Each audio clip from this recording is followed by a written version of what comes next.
All right, so we're going to look at the unit circle and multiples of 30 degrees. It's actually, I'm not just going to do 30 degrees multiples. I'm not going to do all of them, but it's sometimes hard to come up with a good title. So if 90 degrees is up here, a third of that will be down here. So here's 30 degrees.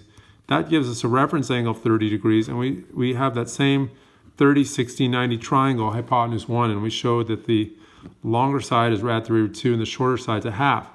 So this is what we get for the coordinates. Rad 3 over 2 to the right, 1/2 up. Now if I go to the other side, as I'm going to here, I'm going to look at other angles where they form a 30-degree angle with the x-axis. Okay, over here on the other, where I'm drawing here, that's 180 degrees. If I back up by 30 degrees, I get 150 degrees. Okay, so we refer to the x-axis. This is 180 degrees. Subtract 150. Just remember, we're going counterclockwise. So I have 150 and then comes 180. So the difference is 30. And if I add, I get 30 plus 180 and I get 210 degrees. And over here, this is 360 degrees. If I back up 30 degrees, I get 330 degrees, which is the same as negative 30 degrees.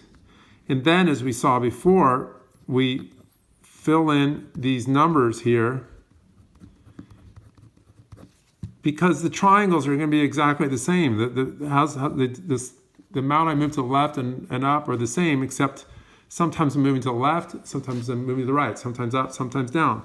So I'm getting the same numbers, but then what I do is I go back and I adjust for positive and negative.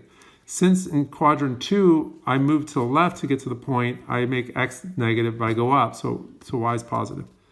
In quadrant 3, it's to the left and down, so I get both negative. And then in quadrant 4, I'm to the right and down, so it's positive for x, negative for y. And then this will tell us what cosine is and what sine is, because cosine and sine are the x and y coordinates respectively. If I use radians, which is my favorite, I'm going to have pi over 2, and a third of that is pi over 6. And then I get the same triangle, it's just using a different unit, as shown. I go to the right, rad 3 over 2, up by 1. Now, if this is pi over here, I'm going to write that as 6 pi. I could write it as 3/3 pi or 4/4 pi, but I'm going to write 6 pi because I'm doing sixes. So if I back up by 1 so that I have a reference angle of pi over 6, that's going to give me 5/6.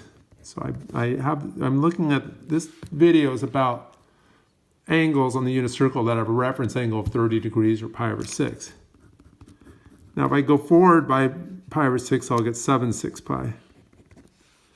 And here, this is 2 pi, which is the same thing as 6/3 pi. So therefore, this will make 5/3 pi. Or I could also write that, oops, I'm not doing that. I'm sorry, I'm doing sixes. I started for some reason charting about thirds. Okay, so this is going to be, I thought something was weird. This is 11/6 pi, and that's the same thing as you could write that as negative pi over 6. Okay, and then these points are going to have the same coordinates as pi over 6, except we're going to adjust for positive and negative.